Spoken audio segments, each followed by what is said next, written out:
ورحمۃ اللہ وبرکاتہ۔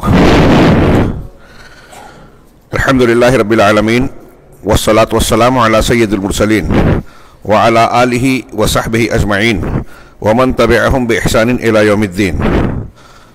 اعوذ باللہ من الشیطان الرجیم، بسم اللہ الرحمن الرحیم۔ یا ایہا الذین آمنوا کلوا من طیبات ما رزقناکم واشکروا للہ ان کنتم ایاہ تعبدون۔ اس بابرکت مجلس اور اجلاس کے صدر محترم جناب ڈاکٹر سعید احمد فیضی صاحب حفظہ اللہ، جمعیت اہل حدیث کے دیگر ذمہ داران، علماء کرام، میرے بزرگوں، بھائیوں، دینی ماؤں اور بہنوں، حضرت ام سلمہ رضی اللہ تعالیٰ عنہ سے سنن ابن ماجہ اور بعض دوسری کتب حدیث میں ایک روایت مروی ہے جسے شیخ البانی رحمہ اللہ نے سلسلہ صحیح الجامع صحیح ابن ماجہ میں ذکر کیا ہے کہ یہ روایت صحیح ہے۔ وہ کہتی ہیں کہ نبی کریم صلی اللہ علیہ وسلم کانا یقول اذا صلی الصبح حین یسلم، صبح کی یعنی فجر کی نماز پڑھنے کے بعد جب آپ سلام پھیرتے تو اس وقت یہ دعائیہ کلمات کہتے تھے، اللہم انی اسألک علما نافعا ورزقا طیبا وعملا متقبلا۔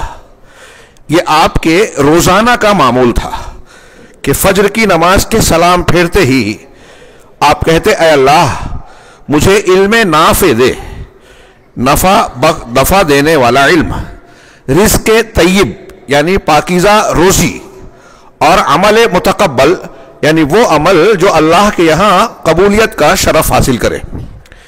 یہ تین چیزیں غور کیجئے، علم نافع، علم جو نافع ہو تو علم وہی نفع دے گا جو صحیح ہو۔ ایک آدمی علم حاصل کرے لیکن غلط ہو، بدعت کو سنت قرار دے، شرک کو دین قرار دے، غلط کو صحیح کہے، معروف کو منکر اور منکر کو معروف کہے، وہ علم ہی نہیں ہے۔ ایسی چیز کا جاننا جہالت ہے۔ جو شرک کو توحید کہے، جو بدعت کو دین کہے، وہ جہالت ہے۔ اگر کوئی اس بدعت کو دین جان رہا ہے تو وہ علم نہیں بلکہ جہالت والا ہے۔ تو علم صحیح ہونا چاہیے، نمبر ایک۔ دوسرا یہ کہ وہ نفع بخش ہو۔ نفع بخش علم کب ہوگا؟ جب اس علم پر عمل کیا جائے، اور جب عمل ہوگا تو اس علم کی وجہ سے انسان کے اندر خشیت آئے گی، خشوع آئے گا، اللہ رب العالمین کی جانب سے اسے اطمینان، سکون اور سکینت کی نعمت حاصل ہوگی،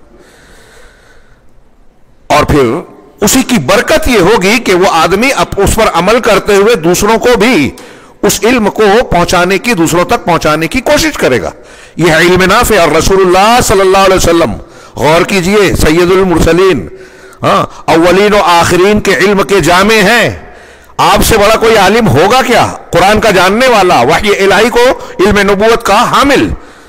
آپ دعا مانگ رہے ہیں کہ مجھے علم نافع دے۔ دوسری چیز، رزق طیب دے۔ رزق دو طریقے کا ہے، ایک طیب، قرآن نے طیبات کہا، کلوا من الطیبات، میں نے ابھی آیت پڑھی تھی سورہ مائدہ کی، کہ جو کچھ دیا ہے اس میں سے طیبات کھاؤ، یعنی پاکیزہ غذا۔ پاکیزہ ہی حلال ہے، اور اس کی ضد جو ہے دوسرے قسم کا رزق، وہ ہے خبیث، خبائث، گندا رزق۔ اس کا مطلب یہ کہ وہ گندا ہے اس لیے حرام ہے، اللہ رب العالمین کے یہاں ناپسندیدہ ہے۔ اور روزی یا رزق، اس میں صرف کھانے پینے کی چیز نہیں آتی، بلکہ آپ کے اور ہمارے استعمال کی، زندگی گزارنے کے جو بھی ضروریات ہیں، وہ ساری چیزیں جو اللہ رب العالمین نے عطا فرمائی ہیں وہ رزق کے معنی میں شامل ہے۔ اب رزق میں اللہ کے رسول صلی اللہ علیہ وسلم دعا مانگ رہے ہیں، اور ہم کو اور آپ کو تعلیم دے رہے ہیں کہ آپ کی اور ہماری روزانہ کی یہ ضرورت ہے کہ ہم اللہ سے یہ طلب کریں، علم نافع اور رزق طیب، پاکیزہ رزق، حلال روزی۔ علم نافع سے دین کی صحیح معرفت ہوتی ہے، اور رزق طیب سے انسان کا ظاہر و باطن پاک صاف رہتا ہے، اس کی دعائیں، اس کے اعمال اللہ کے یہاں قبول ہونے کے لائق بنتے ہیں۔ اگر یہ نہ ہو تو ابھی میں بیان کروں گا کہ اللہ کے یہاں دعائیں قبول نہیں ہوتی اگر ایک آدمی حرام رزق اختیار کرتا ہے، کھاتا پیتا ہے، کپڑا پہنتا ہے۔ اللہ کے یہاں دعا قبول نہیں ہوتی، عبادتیں قبول نہیں ہوتی۔ چنانچہ ہم صحت مند رہیں، اس لیے بھی ہمیں رزق چاہیے، غنی رہیں، محتاج نہ رہیں، دوسروں کے آگے ہاتھ نہ پھیلائیں، اس کے لیے بھی روزی کی ضرورت ہے، زندگی کا قوام اس سے ہے۔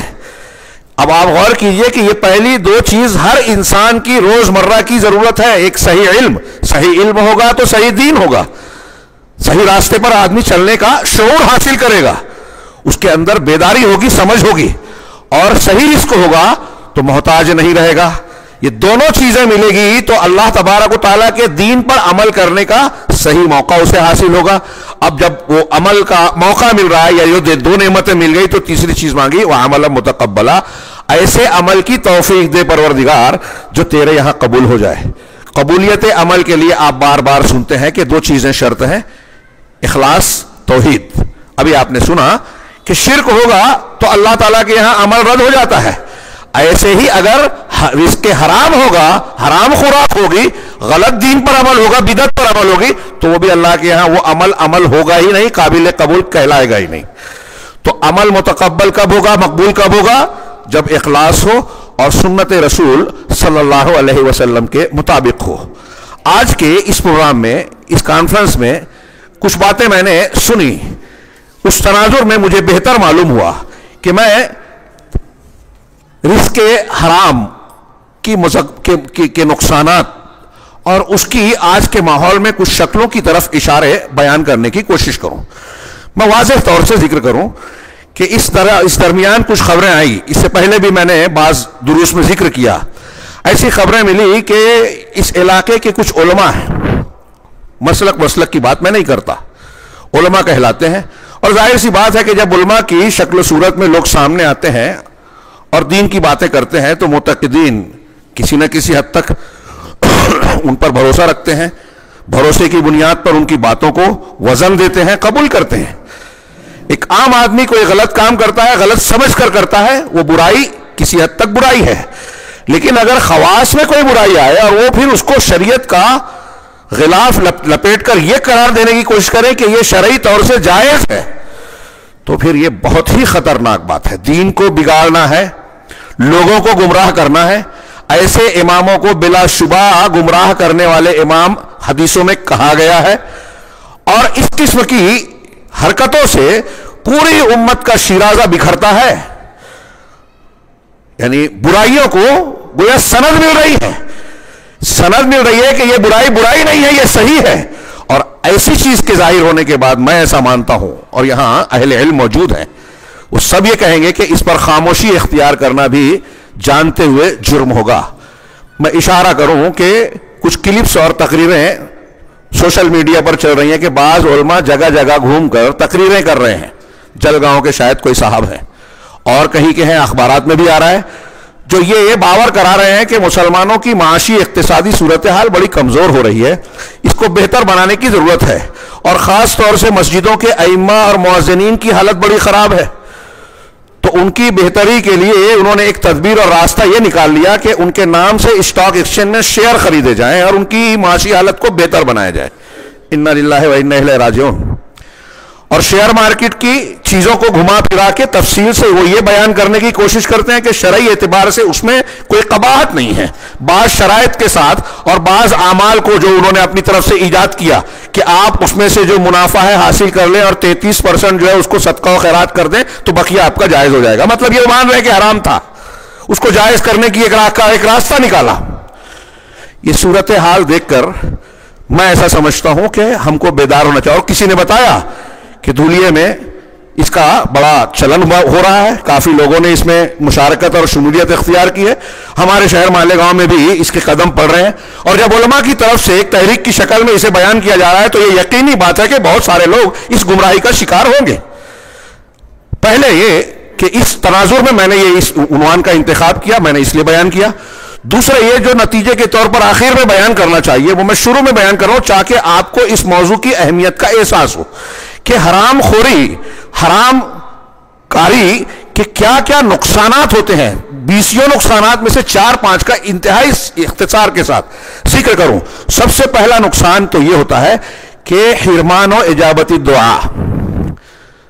آپ اگر حرام کھا رہے ہیں، حرام پہن رہے ہیں تو دعا کی قبولیت سے محروم ہو جائیں گے. دلیلیں میں بعد میں بیان کروں گا. دعا قبول نہیں ہوگی. سوچئے تھوڑی دیر کے لیے. یہ کوئی صرف ایک وجہ کافی ہے کہ ایک مسلمان کے رونگٹے کھڑے ہو جائیں, چونک جائے کہ ہمارے اوپر اتنا. ابھی آپ سن رہے تھے خطاب ایک توحید پر مشتمل, ماشاءاللہ. انبیاء کرام نے بتایا کہ ہمارا سب سے بڑا ہتھیار, سب سے بڑی طاقت دعا ہے. جب ہمارے پاس کوئی وسیلہ ذریعہ نہ ہو, حضرت یونس علیہ السلام مچھلی کے پیٹ پہ اللہ سے دعا مانگ رہے ہیں, اللہ قبول کر رہا ہے. کوئی نیٹ ورک اور کوئی ذریعہ نہ ہو, اللہ تعالیٰ سے رابطہ ہر جگہ ہو سکتا ہے, ہر جگہ یہ کوئی چھین نہیں سکتا. سب سے بڑی طاقت ہمارے پاس. وہ دعا ہی قبول نہیں ہوگی اگر آپ حرام خوری کر رہے ہیں. بالکل واضح اور صاف دلیلیں موجود ہیں. دوسرا نقصان کہ اس سے ایک آدمی جب اسے اختیار کرتا ہے تو اللہ تبارک و تعالیٰ سے بھی دور ہوتا ہے اور لوگوں میں بھی مبغوض اور ناپسندیدگی کی نگاہ سے دیکھا جاتا ہے. یعنی لوگوں کے یہاں بھی عزت نہیں رہتی, بے عزتی ہو جاتی ہے. نتیجے میں کوئی مانے یا نہ مانے, سامنے کوئی آدمی انسان کو عزت دے رہا ہے, ایک حرام خوری کرنے والے کو, حرام کاروبار کرنے والے کو, جیسا کہ آج کے سماج میں ہم دیکھ رہے ہیں. اس کا ایک نقصان, بظاہر لوگ سلام کر رہے ہیں, آپ کی دعوت میں بھی آ رہے ہیں, لیکن دل میں عزت نہیں ہوتی, اور اللہ رب العالمین سے تو دوری اختیار کر ہی لی گئی ہے. تیسرا نقصان جسے میں خاص طور سے توجہ دلانا چاہتا ہوں کہ حرام خوری کا مطلب یہ ہے کہ جب ایک آدمی حرام چیزیں اختیار کر رہا ہے تو وہ اپنے عمل سے کہہ رہا ہے کہ اس کی ترجیح دنیا ہے, وہ دنیا کو پسند کرتا ہے, آخرت کے مقابلے میں اسے اللہ کا ڈر کنارے رکھ دیا, شریعت کا پاس و لحاظ ہٹا دیا, اور وہ دنیا کو حاصل کرنا چاہتا ہے. یہ ایک نقصان جو پہلا خطاب ہوا, شیخ نے ابھی ذکر فرمایا کہ ہماری بچیاں جو ہیں وہ ارتداد کی طرف جا رہی ہیں, دنیا کی چمک دمک دیکھ کر ہی جا رہی ہوں گی. توحید اور عقیدے پر تربیت کا نہ ہونا اور اس کے نتیجے میں جو برائی آ رہی ہے دنیا داری, اور وہ حدیث بھی ذہن میں رکھ لیجئے جس میں اللہ کے رسول نے کہا کہ دنیا کے لوگ مسلمانوں پر اس طرح ٹوٹ پڑیں گے جیسے بھوکے دسترخوان پر ٹوٹتے ہیں, گاجر مولیوں کی طرح کاٹیں گے. دیکھ لیجئے غزہ میں اور دوسرے مقامات پہ آج مسلمان کتنے بے بس نظر آ رہے ہیں. بلڈوزر چل رہا ہے گھروں پہ, مسجدیں محفوظ نہیں ہیں. اب یہ صورتحال, تو میں عرض کر رہا تھا کہ اللہ کے رسول نے اس کی وجہ بھی کیا بتائی, وہن, دنیا کی محبت اور موت سے کرائیت.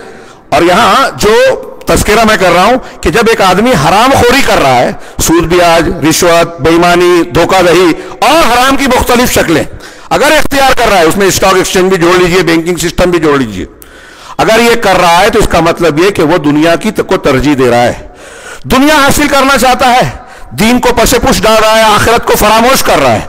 اب دنیا کو جب چاہتا ہے وہی اس کے نزدیک اہم ہے, تو پھر یہ نتیجہ تو آئے گا نا کہ ہماری بچیاں بھی دنیا کو دیکھ کر, چمک دمک دیکھ کر, دین توحید کو جو ہے رونتے ہوئے ارتداد اختیار کر لیں, انہیں ایسا دکھائی دیتا ہے, ایسا لگتا ہے کہ دوسری جگہ جانے سے ان کو ان کی دنیا بن جائے گی, سنور جائے گی, کیونکہ سب کچھ تو اب یہی بن گیا ہے. حرام خوری کا ایک نتیجہ یہ ہے کہ انسان کے ذہن و دماغ میں دنیا کی اہمیت بڑھتی ہے, دنیا داری بڑھتی ہے, اور اس کی بنیاد پر پیدا ہونے والی ساری خرابیاں, وہن اور یہ ارتداد, دین کو غیر ضروری سمجھنا, دینی تعلیم کو غیر ضروری سمجھنا, مسجد سے, علماء سے, توحید سے اپنا تعلق کمزور کر لینا, یہ سب اسی کے نتائج ہوتے ہیں. ایک یہ کہ حرام خوری انسان کی خساست نفس اور دناعت پر دلیل ہے. ایک یہ کہ انسان حرام جب کھاتا ہے تو اس کے نیک عمل کا ثواب جو نیکیاں کر رہا ہے وہ ضائع ہو جاتا ہے, اور اچھی باتوں کا بھی کی ثواب ضائع ہو جاتا ہے. اسی طرح اس سے لوگوں کے درمیان, حرام خوری کرنے سے لوگوں کے درمیان حقوق ضائع ہوتے ہیں. حرام خوری کی کئی شکل ہے, جیسے آپ دیکھتے ہیں وراثت میں بھی کچھ لوگ جو ہے اپنے حق سے بڑھ کر کمزور بھائی یا بہن یا بیٹی کا حق مار کے چاہتے ہیں کہ میرا حصہ بڑھ جائے, تو حق مارتا ہے. جب آپ کوئی ناپ تول میں کمی کرتا ہے, لینے کے وقت جتنا حق بنتا ہے اس سے زیادہ لے, اور دینے کے وقت جتنا حق دینا ہے اس سے کم دینے کی کوشش کرتا ہے, ویل للمطففین. تو جو تطفیف کرتا ہے, ناپ تول میں کمی بیشی کرتا ہے, وہ بھی دوسروں کا حق مارتا ہے. رشوت دینے اور لینے والا حقدار کو حق سے محروم کر کے نااہل کو جو ہے اس مقام پر بٹھانے کی کوشش کرتا ہے, یا وہ حق دلانے کی کوشش کرتا ہے جو اس کا حق بنتا ہی نہیں ہے. یہ میں کچھ مثالیں دے کے سمجھا رہا ہوں کہ جو شخص حرام خوری کو اختیار کرتا ہے وہ لوگوں کے حقوق پر غاصبانہ حملہ کرتا ہے.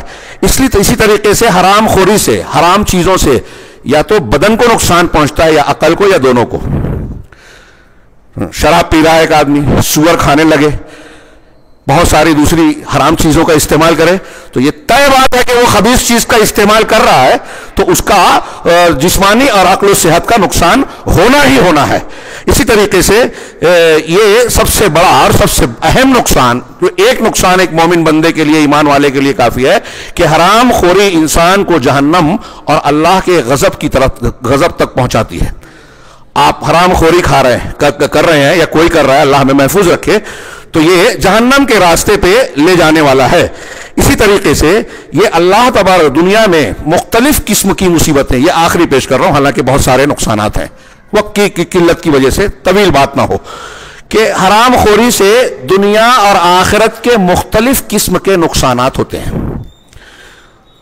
مسلمانوں کی مصیبتیں اور موجودہ حالات اس حرام خوری کے تناظر میں بھی سمجھیے، اور یہ سب چیزیں توحید، عقیدہ، بے راہ روی ایک دوسرے سے مربوط ہے، جڑے ہوئے ہیں۔ ایک جگہ بگاڑ آتا ہے تو دوسری چیزیں بگڑتی چلی جاتی ہیں۔ تو میں عرض کر رہا تھا کہ جب حرام خوری عام ہوتی ہے تو مختلف برائیاں، مصیبتیں، وہ جو حدیث ہے ابھی میں پیش کروں گا انشاءاللہ، نصوص پیش کروں گا۔ آج کی تقریر کو میں تقریر کی طرح نہیں بیان کرنا چاہتا، ایک درس کی طرح سے یہ کچھ چیزیں جو ہے بہت ہی سنجیدگی سے آپ سنیں، اس لیے کہ آج کے ہمارے ماحول اور سماج میں اس کی انتہائی شدید ضرورت ہے۔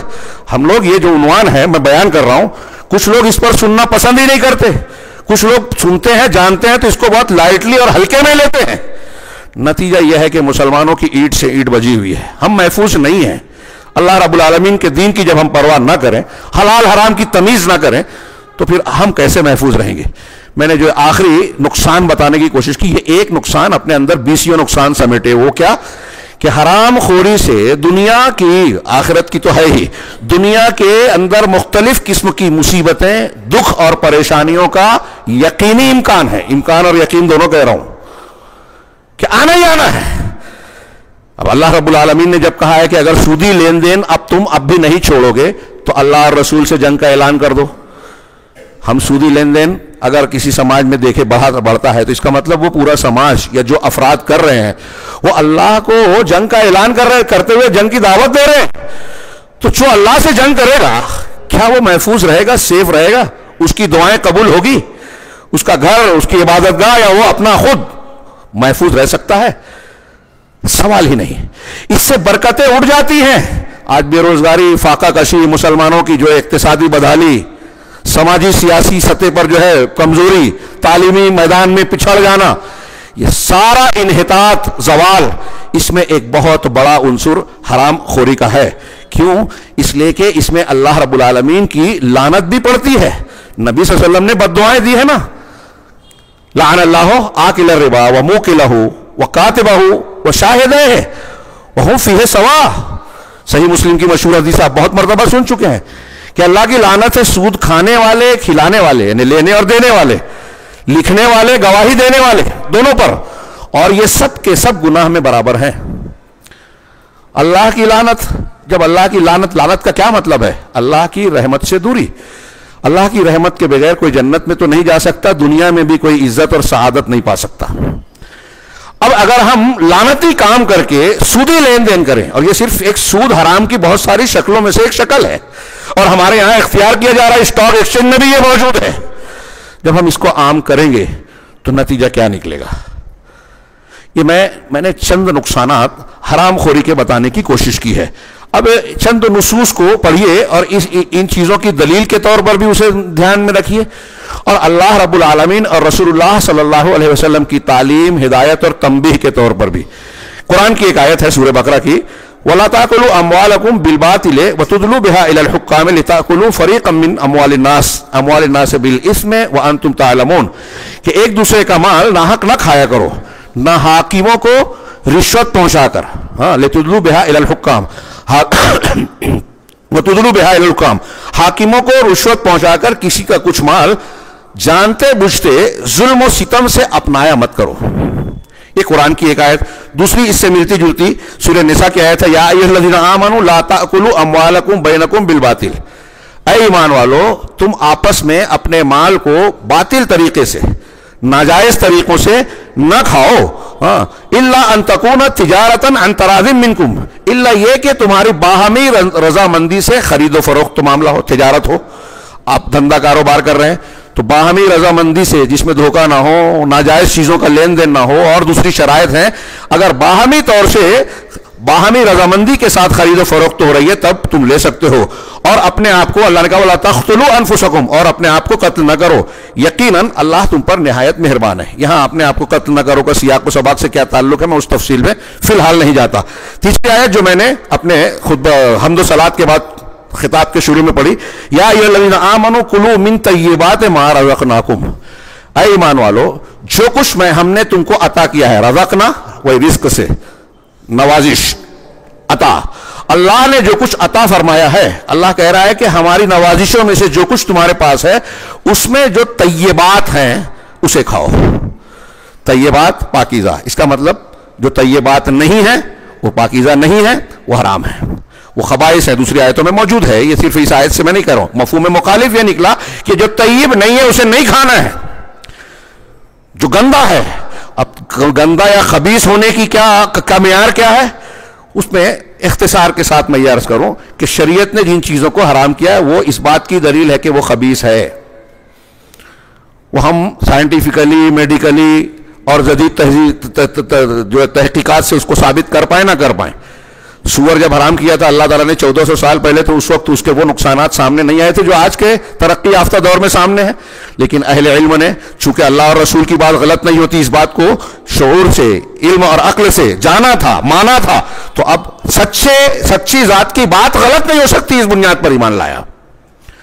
ایسے ہی ایک مسلمان کو یقین کرنا چاہیے کہ قرآن و حدیث کی جو بھی بات ہے، جس سے ہم کو منع کیا ہے، پکی بات ہے کہ وہ ہمارے لیے نقصان دہ ہے، اور جس کو حکم دیا ہے یہ طے شدہ یقینی بات ہے کہ وہ ہمارے لیے فائدہ مند ہے. تو اللہ تعالیٰ کہہ رہا ہے کہ جو کچھ ہم نے تمہیں دیا ہے اس میں طیبات اور پاکیزہ چیزوں کو تم کھاؤ. واشکروا للہ، اور اللہ کا شکر ادا کرتے رہو. اس کی نعمتیں کھا رہے ہیں تو اللہ کا شکر، کسی اور کے گن مت گاؤ کہ خواجہ نے دیا ہے، غریب نواز کا دیا ہے، حضرت حسین اور اہل بیت کی نوازش کھا رہا ہوں. کچھ لوگ اس طرح ہمارے ہاں اپنے آپ کو مسلمان کہتے ہوئے کہتے ہیں، جو یہ کہتا ہے وہ مسلمان نہیں رہ جاتا ہے کیونکہ اس کی توحید نہیں رہ جاتی. تو اللہ رب العالمین کے ہی گن گاؤ، شکر ادا کرو. شکر زبان سے بھی ہوتا ہے، دل سے بھی ہوتا ہے، اور عمل سے بھی ہوتا ہے کہ اس نے جو نعمت دی ہے اس نعمت کو اس کی فرما برداری میں قبول اختیار کیا جائے. اور آگے کا جملہ دیکھیے، ان کنتم ایاہ تعبدون، اگر تم صرف اللہ کی عبادت کرتے ہو. غور فرمائیے، حلال کھانا اور اس پر اللہ کا شکر ادا کرنا، اس کا تعلق عبادت سے، توحید سے اس آیت نے جوڑ دیا. ہمارے کچھ لوگ کہتے ہیں کہ کچھ لوگ کھینچ تان کر کے ساری چیزوں کو توحید سے جوڑتے ہیں. ہم کھینچ تان نہیں کر رہے، قرآن بتا رہا ہے کہ اگر آپ توحید اور اللہ رب العالمین کی وحدانیت کے قائل ہو، مانتے ہو، تو اس کا تقاضا یہ ہے کہ اس کے اس حکم کو بجا لاؤ، طیبات اور پاکیزہ چیزوں کو کھاؤ، اسی کا استعمال کرو، اور اسی کا گن گاؤ، شکر ادا کرتے رہو، اس کی نعمتوں کی قدردانی کرو، اس کا حق ادا کرو، اگر تم توحید والے ہو، اگر صرف اللہ کی عبادت کرتے ہو. اسی طرح آخری ایک آیت پیش کر دوں، یا ایھا الناس کلوا مما فی الارض حلالا طیبا، اے ایمان والو، اے لوگو، سارے لوگوں سے کہا کہ زمین میں جو کچھ ہے کھاؤ. کیا ہے؟ حلالن، جو حلال ہے، مطلب حلال کھانا ہے، حرام نہیں کھانا ہے، حلال کی چیز حرام ہے. طیباً، پاکیزہ، جو پاکیزہ ہے اسے کھانا ہے، جو خبیث اور گندہ ہے اسے نہیں کھانا ہے. وَلَا تَتَّبِعُوا خُطُوَاتِ الشَّيْطَانِ، اور شیطان کے نقش قدم پر نہ چلو، اس کی پیروی مت کرو. اب یہاں شیطان کے نقش قدم پر چلنے کا کیا مطلب؟ اس لیے کہ شیطان جو ہے آپ کو بتائے گا کہ یہ حرام نہیں حلال ہے، یہ حلال نہیں حرام ہے. جانوروں کو بتوں کے نام پر، قبروں کے نام پہ چھوڑ دیا، جو حلال تھا اس کو حرام بنا دیا. بہت سی چیزوں کو حرام کو حلال بتا رہا ہے. جیسے آج ہمارے یہاں فتویٰ دے رہے ہیں کہ سود ہندوستان میں یا فلاں فلاں ماحول میں یا فلاں شرط کے ساتھ جائز ہو جائے گا. یہ شیطان کے نقش قدم پر چلنا ہے اگر اس کو آپ مان رہے ہیں. ان مولویوں کی قرآن و حدیث کی واضح دلیلوں کو چھوڑ کر بے دلیل فتووں کو غور سے نوٹ کیجئے. بے دلیل فتووں کو مان کر اسے دین ماننا اور اسے قبول کر لینا، یہ شیطان کے نقش قدم پر چلنے کی ایک شکل ہے. اللہ کہہ رہا ہے کہ خطوات الشیطان کی پیروی نہ کرو، اس کے نقش انہ لکم عدو مبین، وہ تمہارا کھلا دشمن ہے.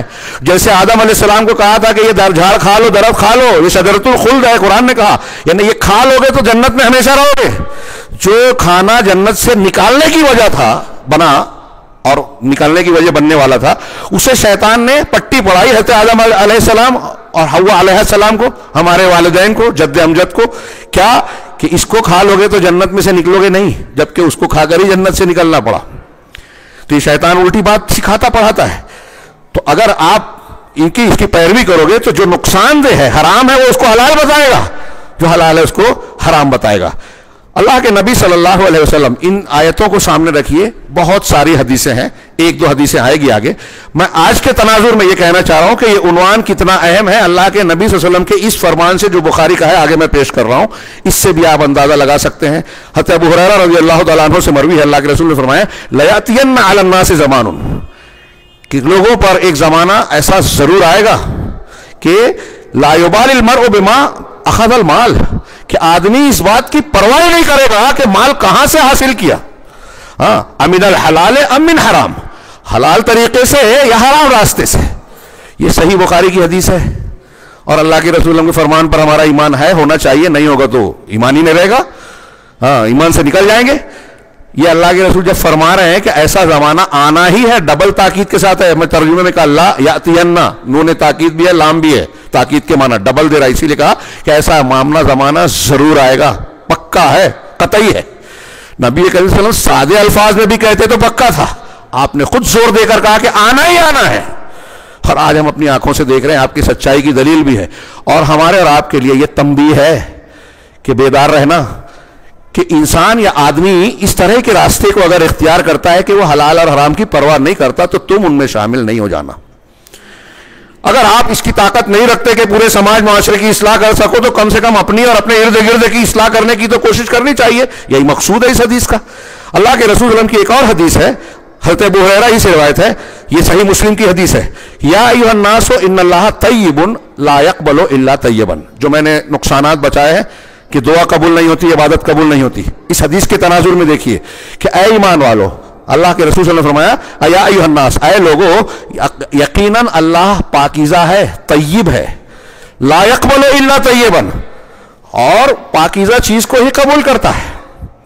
آپ حرام پیسہ کما کے سود بیاج والا ہو، دھوکہ دہی والا ہو، کسی کا مال اور حق ہڑپ کرنے والا ہو، اور اس سے آپ حج کریں، اس کو آپ زکوٰۃ میں دیں، اس کو صدقہ و خیرات کے طور پر خرچ کریں، تو یہ اللہ کے غضب کو حدیثوں میں ہے کہ یہ حرام مال اللہ کے راستے میں خرچ کرنا اللہ کے غضب کو مزید بھڑکاتا ہے. آپ اللہ رب العالمین کو اور غصہ کہ جس چیز کو تو نے حرام کیا وہی تیرے راستے میں دے رہا ہوں. اللہ طیب کو قبول کرتا ہے. اللہ کے رسول نے فرمایا لا يقبل وَعَمَلُوا صَالِحًا وَأَنَّ اللَّهَ أَمَرَ الْمُؤْمِنِينَ بِمَا أَمَرَ بِهِ الْمُرْسَلِينَ، اور اللہ نے مسلمانوں کو بھی اسی بات کا حکم دیا ہے جو جس کا حکم رسولوں کو دیا ہے، اور کہا یا ایھا الرسول کلوا من الطیبات ما واعملوا صالحا انی بما تعملون علیم. یہ قرآن کی آیت اللہ کے رسول نے پڑھی صحیح مسلم کی حدیث میں کہ اے رسولو، طیبات کھاؤ اور نیک عمل کرو، میں تمہارے عمل کا پورا پورا علم رکھتا ہوں. اور پھر وقال، یہ رسولوں سے کہا اللہ تعالیٰ نے، اور مومنوں سے، مسلمانوں سے کیا کہا یا ایھا الذین آمنوا کلوا من طیبات ما رزقناکم، جو آیت ابھی میں نے پڑھی کہ اے ایمان والو، جو کچھ ہم نے آپ کو رزق حلال عطا فرمایا ہے، طیبات اور پاکیزہ چیزیں عطا کی ہیں، اس کو کھاؤ. یہ اللہ کے رسول صلی اللہ علیہ وسلم کا حکم، دو آیتیں نقل کی کہ اے ایمان والو، اے لوگو، طیب کو خرچ کرو، اللہ طیب کو ہی قبول کرتا ہے. اور اللہ نے اپنے رسولوں کو جو حکم دیا کہ حلال کھاؤ، وہی حکم اپنے بندوں اور عام مسلمانوں کو بھی دیا. پھر اس کے بعد رسول اللہ ثم ذکر الرجل یطیل السفر، پھر آپ نے ایسے آدمی کا ذکر کیا جو لمبا سفر کرتا ہے، اشعث اغبر، اس کے بال پراگندہ ہیں. اشعث جس کے بال بکھرے ہوں، آدمی پریشان حال نظر آتا ہے نا، بال بکھرے ہوں. اغبر جس پہ غبار لگے ہوں، گرد و غبار چھا جائیں. تو ایسی حالت میں ہے قرض پرسی کی. دوسری حدیثوں میں ہے کہ مسافر آدمی، مضطر آدمی جو مجبور ہے، پریشان حال ہے، اگر اللہ کے جناب میں دعا کے لیے ہاتھ اٹھاتا ہے تو اللہ رب العالمین اس کے ہاتھ کو خالی نہیں لوٹاتا، ضرور قبول کرتا ہے. لیکن ایسا آدمی جب دعا کرتا ہے تو اللہ کے رسول نے فرمایا کہ یمد یدہ الی السماء یا رب یا رب، وہ اس حالت میں، سفر کی حالت میں، پراگندہ حال، غبار آلود حالت میں، دونوں ہاتھوں کو آسمان کی طرف اٹھا کر کہتا ہے پروردگار، اے پروردگار، اے پروردگار، میری یہ حالت ہے، میری یہ حاجت ہے. تو اللہ کی طرف سے کہتے ہیں وَمَطْعَمُهُ حَرَامٌ وَمَشْرَبُهُ حَرَامٌ وَمَلْبَسُهُ حَرَامٌ وَغُذِيَ بِالْحَرَامِ، اس کا طعام کھانا حرام ہے، اس کا پینا حرام ہے، اس کا لباس حرام ہے، اور حرام سے اس کی غذا بنی. یہ طعام جو کہا گیا یعنی حرام وہ چیزیں جو کھانے میں حرام چیزیں کھاتا ہے انسان، جیسے سور کا گوشت یا کوئی ایسی چیز، وہ مطعم کہہ لیجئے. اور غذا جس کو استعمال کر رہا ہے، وہ سود کے ذریعے سے ہو، رشوت کے ذریعے سے ہو، ناحق ہڑپ کرنے کے ذریعے سے ہو، کسی بھی ذریعے سے، تو اس کی غذا حرام سے بنی ہے. اللہ کے رسول صلی اللہ علیہ وسلم فرماتے ہیں کہ وہ یا رب کہہ رہا ہے، لیکن اس کی حالت یہ ہے تو اللہ تعالیٰ کہتا ہے فَأَنَّا يُسْتَجَابُ لِذَلِكَ، اس کی یہ دعا کیسے قبول کی جائے گی؟ اس حدیث سے اور دوسری کئی حدیثوں سے یہ ثابت ہوا کہ اللہ تبارک و تعالیٰ حرام کھانے پینے والے کی دعا کو قبول نہیں کرتا. اور یہ صرف ایک دلیل نہیں ہے، حضرت ابن عباس رضی اللہ عنہ اور ابن حنبلی رحمہ اللہ کا قول بھی میں نے نقل کیا. فی الحال اس کا موقع نہیں ہے کہ ہم اس تفصیل کو یہاں بیان کر سکیں. اللہ کے نبی صلی اللہ علیہ وسلم نے فرمایا یا کعب بن عجرہ انہ لا یربو لحم النبت من سحت الا کانت النار اولى به. میں نے ابھی ایک نقصان یہ بتایا تھا کہ یہ حرام خوری جہنم میں لے جانے والی ہے. قرآن کی آیت ہے کہ جو لوگ یتیم کے مال کو ظلماً کھاتے ہیں وہ اپنے پیٹ میں آگ بھرتے ہیں. اسی طرح اور بھی آیتیں ہیں. یہاں اللہ کے رسول نے کعب بن عجرہ کہا کہ کوئی بھی گوشت اگر سحت یعنی حرام سے پروان چڑھتا ہے، آپ نے یا کسی نے، اللہ ہم کو محفوظ رکھے، حرام خوری کے ذریعے سے اپنے جسم کی نشو و نما کی بڑھایا، کھا پی کے اسی میں پل بڑھ رہا ہے، موٹا تازہ بن رہا ہے، تو کہہ رہے ہیں تو ایسا جسم آگ کے زیادہ لائق ہے، جہنم کے زیادہ لائق ہے. یہ اس کی سند کل ملا کے صحیح بنتی ہے. امام حاکم نے صحیح کہا ہے، امام ذہبی نے اس کی موافقت کی ہے. اللہ کے نبی صلی اللہ علیہ وسلم فرمایا لا تقبل صلاۃ بغیر طہور، بغیر طہور کے یعنی پاکیزگی کے، جس میں غسل اور وضو دونوں آ گیا، بغیر وضو کے نماز قبول نہیں ہوتی. ولا صدقۃ من غلول، اور بے ایمانی سے کمایا ہوا، بددیانتی سے، خیانت کے ذریعے سے کمایا. غلول کہتے ہیں مال غنیمت میں خیانت کرنا، اور عام خیانت کو بھی کہا جاتا ہے کہ جیسے بیت المال ہے، میونسپلٹی کارپوریشن گورنمنٹ کا پیسہ ہے، اس میں جو ہے آپ گڑبڑ کر رہے ہیں، ہاں تو یہ دوسروں کا مال ہے، اس میں آپ نے غبن کیا. تو کہا کہ جو ہے غلول کا سے کمایا ہوا پیسہ سے صدقہ قبول نہیں ہوتا. ہاں یہ غور کیجئے. اللہ کے نبی صلی اللہ علیہ وسلم کا ایک فرمان صحیح بخاری میں ہے حضرت حکیم بن حزام رضی اللہ تعالیٰ عنہ سے کہ وہ کہتے ہیں کہ البیعان بالخیار، کہ جو دو لین دین کرنے والے، سودا کرنے والے ہیں، وہ آپس میں اختیار رکھتے ہیں کہ اگر آپ کا میرا سودا طے ہو رہا ہے تو میں اس کو رد کر سکتا ہوں، دونوں طرف کر سکتے ہیں. مالم یتفرقا، جب تک جدا نہ ہو جائیں. جدا ہو جائیں تو اب یہ اختیار ختم ہو گیا. آگے اللہ کے رسول نے فرمایا کہ اگر وہ ان دونوں نے فَإِذَا بَيَّنَا وَصَدَقَا، اگر دونوں نے سچی بات کہی اور اپنے اپنے بات کی وضاحت کر دی، کوئی چیز چھپایا نہیں، سامان کا عیب نہیں چھپایا، تو بُورِكَ فِي بَيْعِهِمَا، ان کے بے میں لین دین میں برکت ہوگی. اور پھر اللہ کے رسول نے فرمایا کہ وَإِن كَتَمَا وَكَذَبَا او كما قال، اگر دونوں جھوٹ بولتے ہیں اور عیب کو چھپاتے ہیں، دھوکہ دے رہے ہیں، تو محقت برکت بَيْعِهِمَا، ان کے بے اور لین دین یعنی سودے کی برکت مٹا دی جاتی ہے. سودے کی برکت بے ایمانی سے، جھوٹ بول کر، دھوکہ دے کر، نجش کے ذریعے، کوئی پلاننگ کر کے آپ نے کسی کو کوئی چیز ہماری زبان میں کہیں کہ پہنا دی، ہمارے بولتے نا اس کو پہنا دیا، بیچ نہیں دیا، دھوکہ دے کے اس کو دے دیا. تو اگر آپ نے ایسا کیا ہے تو آپ اپنے آپ کو چالاک سمجھ رہے ہیں، لیکن اللہ کے رسول کہہ رہے ہیں برکت مٹ جائے گی. آپ اللہ کے رسول نے کہا جو ہم کو دھوکہ دے وہ ہم میں سے نہیں ہے.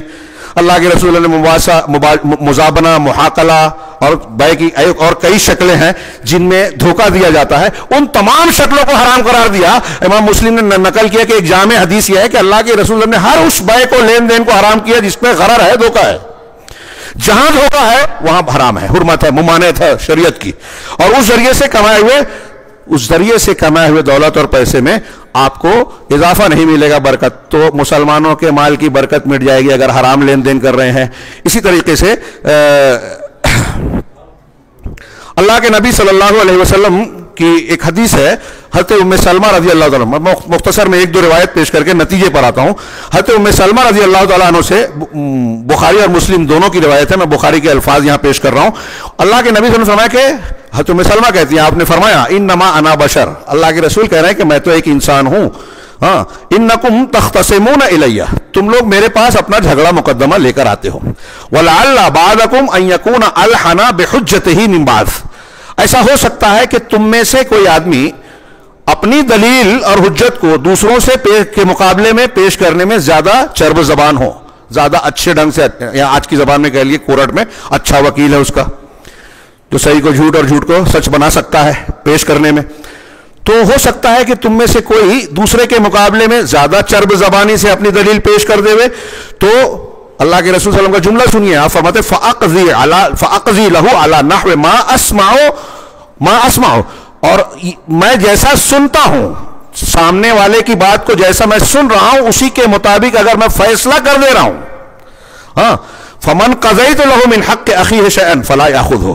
اب اگر ایسی صورت میں کسی شخص کے لیے اگر میں نے اس کے بھائی کا حق، آپ اور ایک دوسرا مسلمان کا جھگڑا ہے، آپ کا نہیں ہے، آپ کو سمجھ رہا ہے، آپ نے لیکن اچھا وکیل کر کے اپنی بات ثابت کر لی، وہ ثابت نہیں کر سکا اگرچہ کہ حق اس کا ہے. اب اگر کورٹ میں جج، اور یہاں اللہ کے رسول صلی اللہ علیہ وسلم جج ہے، کہہ رہے ہیں کہ میں نے اگر فیصلہ کر دیا کہ اس کا، جو اللہ کے رسول کہہ رہے ہیں کہ وہ آپ کا بھائی ہے، اس بھائی کے حق کو اگر آپ کو دے رہا ہوں تو نہ لے ہوئے. اس سے یہ پتہ چلا نبی کریم صلی اللہ علیہ وسلم بھی ظاہر کو جانتے ہیں، باطن کو نہیں جانتے. عالم الغیب والا معاملہ اس حدیث کی روشنی میں بھی دیکھ سکتے ہیں، واضح ہے. اور اس سے یہ بھی پتہ چلا کہ اللہ کے نبی صلی اللہ علیہ وسلم بھی اگر غلط بنیادوں پر کسی کے حق میں فیصلہ کر دیں تو وہ چیز اس کی نہیں ہو جاتی.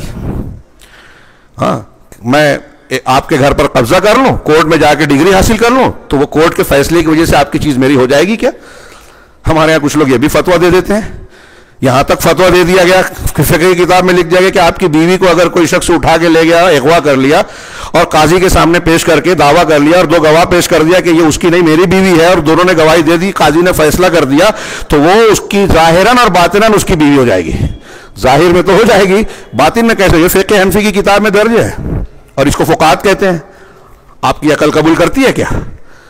ہاں بہرحال اللہ کے رسول نے فرمایا کہ اگر ایسا فیصلہ میں کرتا ہوں تو اسے نہ لے، فَإِنَّمَا أَقْطَعُ لَهُ قَطِيَةً مِنَ النَّارِ، اس لیے کہ میں اس کے لیے جہنم کا ایک ٹکڑا اس کو سونپ رہا ہوں، اس کے لیے دے رہا ہوں. نبی کریم صلی اللہ علیہ وسلم کا ایک فرمان ہے، آخری روایت، کہ خمسن بخمسن، یہ موجودہ حالات پہ فٹ کیجئے جو میں نے کہا کہ 5 چیزوں کے بدلے میں 5 چیزیں ہوگی. صحابہ نے پوچھا کہ وہ کیسے؟ تو آپ نے بیان کیا کہ ما نقض قوم العہد الا سلط اللہ علیہم عدوہم. یہ روایت 2 طریقے سے، ایک حضرت ابن عباس سے موقوفاً ہے، ایک مرفوع ہے، علامہ البانی نے اس کو مقبول کہا ہے، کہ کسی قوم میں اگر عہد شکنی عام ہو جائے تو اللہ ان پر دشمن کو غالب کرتا ہے. بلڈوزر چلیں گے، گرفتاریاں ہوگی، بم برسیں گے، غزہ کی پوری پٹی جو ہے تہس نہس کر دی جائے گی، ہو جائیں گے. دشمن تباہی مچا رہا ہے نا. اللہ کے رسول صلی اللہ علیہ وسلم کے اس فرمان کی روشنی میں اس بیماری کی وجہ پر سمجھ سکتے ہیں کہ ہم آپس میں بدعہدیاں کرتے ہیں کہ نہیں کرتے ہیں. کسی کا کوئی حق لیا، قرضہ لیا، قرضہ نہیں دے رہے ہیں. کوئی بات طے ہوئی، آپ کی امانت رکھی ہے، دینے سے انکار کر دیا. آپ سے کا ساتھ دینے کا وعدہ کیا، بعد میں دھوکہ دے دیا. یہ عہد شکنیاں ہیں، روزمرہ میں کتنی ہو رہی. تو کسی قوم میں اگر عہد شکنی ہوگی تو اللہ دشمن کو غالب کر دے گا. وما حکموا بغیر ما انزل اللہ الا فشا فیہم الموت. اور اللہ کے نازل شدہ قوانین سے ہٹ کر جو فیصلہ نہیں کرے، کے مطابق جو فیصلہ نہیں کرے گا، دوسرے فیصلے کریں گے، ان میں موت عام ہو جائے گی، طرح طرح کی بیماریاں اسباب موت ہوں گے. اور کوئی شخص اگر زکوٰۃ کو دینا بند کر دے گا تو ان سے بارش کو روک دیا جائے گا. دیکھیے حرام خوری کی ایک شکل یہ بھی ہوتی ہے جو پوری دولت کو خراب کرتی ہے کہ آدمی ہیلے بہانے سے زکوٰۃ سے بچنے کا راستہ تلاش کرتا ہے. ولا نقضوا المکیال ولا طففوا المکیال الا حبس عنهم النبات واخذوا بالسنین. یہ آخری بات میں پیش کر رہا ہوں، ہمارے موضوع سے متعلق ہے، زکوٰۃ والے کو بھی بیان کر سکتے ہیں کہ اور کوئی اگر ناپ تول میں، پیمانے میں، پیمائش میں، ترازو میں تطفیف کرتا ہے، ڈنڈی مارتا ہے، اگر کوئی ڈنڈی مارتا ہے تو ان سے نبات کو روک لیا جاتا ہے اور ان پر قحط آ جاتا ہے. دوسری روایت میں ہے کہ اللہ قطع اللہ عنہم الرزق، اللہ یہ کہ اللہ تبارک و تعالیٰ ان سے رزق کو قطع کر دیتا ہے. مطلب اگر ہمارے اس حدیث کے مطابق اگر ناپ تول میں کمی، ناپ تول کی کمی کی بہت لمبی چوڑی تفصیل بیان کی جا سکتی ہے، صرف ترازو کے ذریعے سے نہیں ہوتی. آج کل تو بہت ساری شکلیں ہیں نا وزن کرنے کی. آپ ملاوٹ کر دیں، وزن آپ صحیح کر رہے ہیں لیکن آپ نے سونے میں جو ہے پیتل ملا دیا، دودھ میں پانی ملا دیا، آپ تو کیمیکل کا پورا دودھ بنا رہے ہیں لوگ. دودھ میں پانی ملا دیا اور کوئی کیمیکل ملا کے تیل بیچ رہے ہیں، خالص چیز لائی اس میں ملاوٹ کر کے بیچنا، یہ بھی ناپ تول میں کمی یا حق مارنے کی شکل ہے. تطفیف ہے، ویل للمطففین کے معنی میں شامل ہے کہ ناپ تول میں کمی کرنے والوں کے لیے ویل ہے، تباہی ہے. اللہ تعالیٰ نے قرآن میں فرمایا، اور یہاں کہہ رہا ہے اللہ تعالیٰ کہ ناپ تول میں کمی اگر کرو گے. بعض اہل علم نے لکھا, شیخ حماد انصاری نے, کہ سودی لین دین میں بھی ایک طریقے کی ناپ تول کی تخفیف کا معنی پایا جاتا ہے کہ آپ کا جو حق بنتا ہے, آپ کسی کو 1000 روپیہ دے رہے ہیں, واپس لے رہے ہیں 1000, 10 روپیہ, 20 روپیہ, 100 روپیہ, تو آپ جو زائد لے رہے ہیں اپنے حق سے زیادہ لے رہے ہیں. تخفیف کا معنی ہے. ایسی بہت سی شکلیں ہیں جو تخفیف کی ہیں. اب ان ساری چیزوں کو سامنے رکھ کے دیکھیے کہ اللہ کے رسول صلی اللہ علیہ وسلم نے ان نصوص کو جو میں نے پیش کیا یہ سامنے رکھیے, اور اب غور کیجئے. اللہ کے نبی صلی اللہ علیہ وسلم نے ہماری بیماری کی بنیادیں بتائی ہے. مسند احمد وغیرہ کی بھی ایک صحیح روایت ہے, اور وہ بھی آپ بہت مرتبہ سن چکے ہیں. اذا تبایعتم بالعینہ, جب تم اینا کی بے کرو گے, بیع اینا حرام بے ہے. وَأَخَذْتُمْ عَذَابَ الْبَقَرِ, اور گایوں کی دموں کو پکڑ لو گے, یعنی مال دولت کے پیچھے اندھے ہو کر پیچھے ان کے لگے رہو گے. ہمارے ہاں لوم کارخانہ یا جو کاروبار ہے, دکان ہے, اس کے پیچھے لگ گئے, دنیا کو, مسجد کو بھول گئے, آخرت کو بھول گئے. ہاں, وَتَرَكْتُمُ الْجِهَادَ فِي سَبِيلِ اللَّهِ, اور اللہ کے راستے میں مجاہدے کو, قربانیاں دینے کو تم چھوڑ دو گے. إِلَّا سَلَّطَ اللَّهُ عَلَيْكُمْ ذُلًّا, تو اگر ایسا تم کرو گے تو اللہ تم پر ذلت مسلط کر دے گا, اور یہ اس وقت تک دور نہیں ہوگی جب تک تم اللہ کے دین کی طرف پلٹو گے نہیں. یہ صحیح حدیث ہے. اس میں جو پہلا جملہ اللہ کے رسول نے فرمایا کہ اذا تبایعتم بالعینہ, اینا کی بے کیا ہوتی ہے, میں اس کو بتا کر یہ ذکر کرنا چاہتا ہوں کہ جو یہ اسٹاک ایکسچینج کو جائز کہہ رہے ہیں وہ کہاں سے کہہ رہے ہیں. میں ایسا سمجھتا ہوں, اہل علم موجود ہیں, غلطی کروں تو تنبیہ کر دے, بتا دے. لیکن یہ تو طے ہے کہ اسٹاک ایکسچینج میں شیئر کی لین دین جو ہے وہ اسلامی اعتبار سے مکمل طور سے صحیح ہے ہی نہیں. کئی اسلامی قوانین کے خلاف ہے. اب ہم جب یہ بیان کرتے ہیں تو کچھ لوگ یہ بھی قابل لوگ بولتے ہیں کہ مولویوں کو کیا سمجھتا ہے, ان کو لین دین, تجارت کے اصول, اسٹاک مارکیٹ, شیئر مارکیٹ اور ڈیبنچر, فلاں اور فلاں اصطلاحات کا نام لیتے ہیں, یہ سب سمجھتا ہی نہیں ہے. کیسے کہ حرام حلال بول دیتے ہیں. ان کی تو عادت ہے, پہلے ایسا بولا تھا, آج یہ فتویٰ دیتے ہیں. مجھے بتائیے کہ جو اس کے لین دین کے جو اصول ضابطے ہیں اس کی روشنی میں موٹے موٹی 2-3 باتیں سوال کروں گا. بیع اینا میں کہہ رہا تھا, بیع اینا کی شکل کئی ہو سکتی ہے. جیسے مثال کے طور پہ علماء نے ایک شکل یہ بتائی کہ مجھے آپ سے 5-10 منٹ ہے نا, مجھے آپ سے آپ کے پاس آگے کہتا ہوں کہ مجھے 1 لاکھ روپیہ قرضہ دے دیجئے. اب آپ کہتے ہیں کہ آپ کو 1 لاکھ روپیہ قرضہ دے دوں گا تو مجھ کو کیا فائدہ ہوگا. 2 مہینے کا ٹائم مانگ رہے ہیں آپ, یہ 2 مہینے تو میری رقم پھنسی رہے گی, پھر پتہ نہیں کہ 2 مہینہ بعد دے گا کہ نہیں دے گا, دے گا تو پورا دے گا کہ کم دے گا, ملتا کہ نہیں ملتا. لیکن یہی پیسہ اگر میں کسی شیئر مارکیٹ میں لگاؤں یا بینک میں جمع کروں تو مدت کے ساتھ میرا پیسہ بڑھ جائے گا, اس لیے میں کیوں بڑھاؤں. تو کہتا ہے کہ ٹھیک ہے, آپ اپنا فائدہ کیسے چاہتے ہو. تو اب کیا کہ پیسہ 1 لاکھ اگر میں دیتا ہوں اور اس پر 1,10,000 لوں گا تو یہ تو سود ہو جائے گا, پیسے پہ پیسہ. تو اس کو جائز کیسے کیا جائے. تو میں آتا ہوں کہ شیخ تیسرا آدمی, ان کی دکان ہے. اب اس آدمی کو لاتا ہوں, چلو ٹھیک ہے, ان کے پاس ایک مشین ہے, کوئی سامان ہے جو 1 لاکھ روپیے کا ہے. میں کہتا ہوں کہ یہ 1 لاکھ روپیہ لیجئے اور وہ مجھے دے دیجئے. میں نے لے لیا, جو قرض دینے والا ہے رقم اسے دے رہا ہے, دکاندار کو سامان خرید رہا ہے, اور سامان لینے کے بعد جو قرض خواہ ہے, قرض لینا چاہتا ہے بیچارہ, اس سے کہہ رہے ہیں کہ یہ میں تم کو پیسہ نہیں دے رہا ہوں, یہ سامان دے رہا ہوں, یہ سامان دے رہا ہوں جس کی قیمت 1,10,000 ہے. 1 لاکھ کا میں خریدا, 1,10,000. آپ یہ سامان لے کے مجھے اس کی قیمت 1,10,000 2 مہینے بعد دیں گے, جو بھی مدت طے ہو. تو اب وہ کہہ رہے ہیں کہ یہ جائز ہو گئی. اب وہ لینے کے بعد اس نے سامان تو لے لیا, لیکن اس سامان کی اس کو ضرورت نہیں ہے, اس کو تو پیسہ چاہیے تھا, دوسرا کام ہے. تو سامان لینے کے بعد اسی دکاندار سے کہتا ہے کہ بھائی صاحب یہ ابھی آپ نے 1 لاکھ روپے میں بیچا ہے, یہ لے کر مجھے 1 لاکھ واپس دے دیجیے. ہم واپس کر رہے ہیں سامان.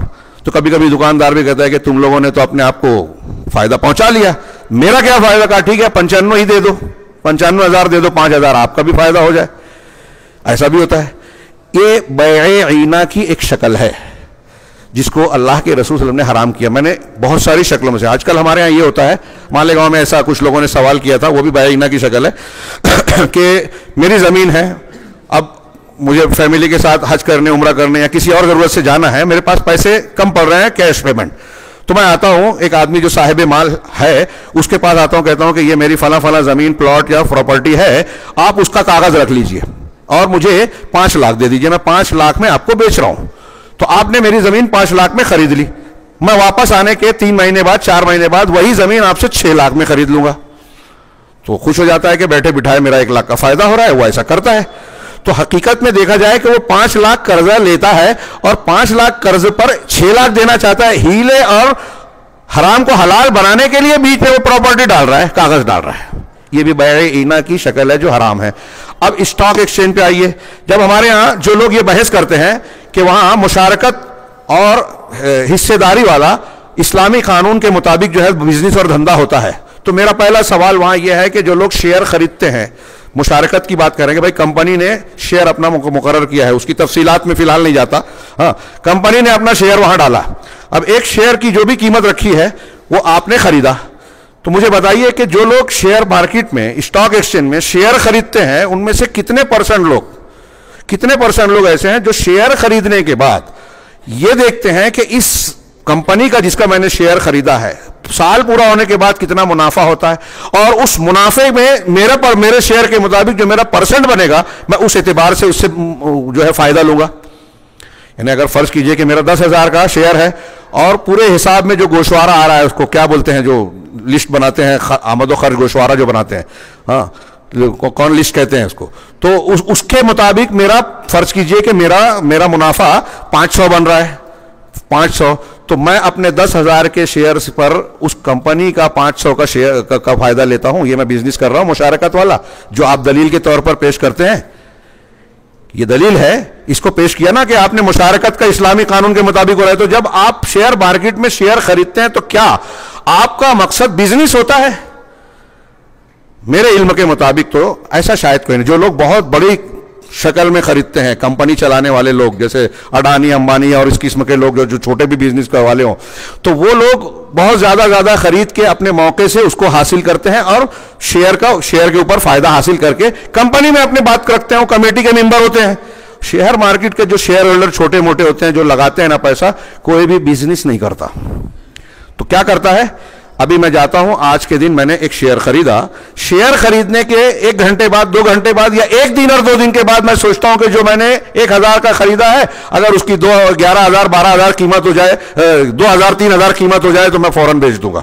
یعنی اس کاغذ کو میں نے خریدا ہے، شیئر کو، اور اسی کو بیچ کر میں کچھ پیسے بڑھا لینا چاہتا ہوں. یعنی پیسے پر پیسہ بڑھا رہا ہوں، بیچ میں ایک کاغذ لے آیا شیئر کی شکل میں. یہ بیع اینا نہیں تو اور کیا ہے کہ آپ حرام کو حلال بنانے کی ایک شکل اختیار کر رہے ہیں. اور شیئر مارکیٹ میں جو پیسہ گھومتا ہے، میرا آپ کے پاس گیا، ان کا شیخ کے پاس گیا، شیخ کا تیسرے کے پاس گیا، اس پر ہر بدلنے پر جو ہے گورنمنٹ کو ٹیکس چلا جاتا ہے، لیکن اس پیسے کے اس اتھل پتل سے کوئی ایک سوئی بھی نہیں بن رہی ہے.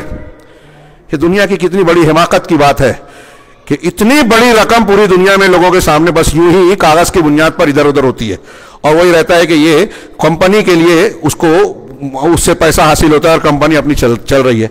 یہ میں نے ایک پہلو پیش کیا. اس کے علاوہ جب آپ RBI کے قوانین اور دنیا کے ان قوانین کی طرف جائیں گے جس میں شیئر مارکیٹ یا بینکنگ سسٹم چلتا ہے، تو اس میں سود سے کہیں چھٹکارا نہیں ہے. جو کمپنی اسٹاک ایکسچینج میں لسٹڈ ہوتی ہے اس کے لیے ضروری ہے کہ وہ RBI سے لون لے، اور وہ کم سے کم 5% کا لون لینا پڑتا ہے، اور اس میں سودی قرضہ ہوتا ہے. ایسی اور بھی کئی شکلیں بنتی ہیں جس میں حرمت کا پہلو ہے. اس میں ہم کہہ سکتے ہیں کہ جو حرام کمپنیاں حرام چیزوں کا لین دین کرتی ہیں وہ تو حرام ہے ہی، یہ لوگ بھی اس کو مستثنا کرتے ہیں، لیکن اس کی بھی شکلیں بتاتے ہیں. ابھی فقہ کونسل اور یہ جو مولوی صاحب کا میں ذکر کر رہا ہوں، جلگاؤں کے کون عالم ہے، فلاں ہے، ان کو اللہ کا ڈر نہیں لگتا. مجھے تو حیرت ہوتی ہے. اور لوگ بھی آنکھ بند کر کے کس طرح پیچھے چلے جاتے ہیں یہ دنیا داری، حلال حرام کی تمیز کو کھو کر. غور کرنے کی بات ہے کہ یہ جو خریدتے ہیں، میں ایک دوسرا پہلو پیش کر رہا تھا کہ اس میں کہیں سودی لین دین ہے. اسلامی ان کے لین دین کے جو قاعدے قوانین ہیں، آپ اگر غور سے ٹرم اور کنڈیشنز دیکھیں گے تو یہ معلوم ہوگا کہ قرآن و حدیث کے بہت سارے اصولوں سے ان کے طریقے تجارت ٹکراتے ہیں. سود کی ملاوٹ ہے. اب اس میں یہ ایک سوال کر رہا ہوں کہ یہاں اس کلپ میں مجھے بتایا ایک صاحب نے کہ وہ یہ کہہ رہے ہیں، بلکہ بعض اخبارات میں آیا، ہمارے مفتی صاحب دکتور فضل الرحمان مدنی رحمہ اللہ زندہ تھے تو شیخ خالد سیف اللہ رحمانی صاحب کا ایک مضمون آیا تھا، اس میں بھی اس طرح کی بات تھی. دکتور سے پیش کر کے میں نے کہا میں نے پڑھا ہے، تو ان کہہ رہے کہ یہ اس میں عجیب چیزیں انہوں نے بیان کی ہے، کہیں قرآن حدیث میں آج تک ہم نے پڑھا ہی نہیں. وہ کیا کہ اس میں ایک بات یہ بیان کی کہ آپ جو پیسہ کما رہے ہیں شیئر مارکیٹ سے، کمپنی سے، تو اس میں سے 33% آپ نے صدقہ کر دیا تو آپ کا بقیہ پیسہ جائز ہو گیا. یہ کس دلیل کی بنیاد پر ہے؟ اور یہ 33% میں نے پوچھا کہ کہاں سے لائے، تو کسی نے کہا کہ یہ جو وراثت کا قانون ہے نا، اللہ کے رسول صلی اللہ علیہ وسلم نے کہا ہے کہ مرنے والا وصیت جو کرے گا تو زیادہ سے زیادہ 1/3 میں وصیت کر سکتا ہے، تو 33% 1/3 کی حیثیت سے بنتا ہے، اور اس کا یہاں انہوں نے تعلق جوڑا۔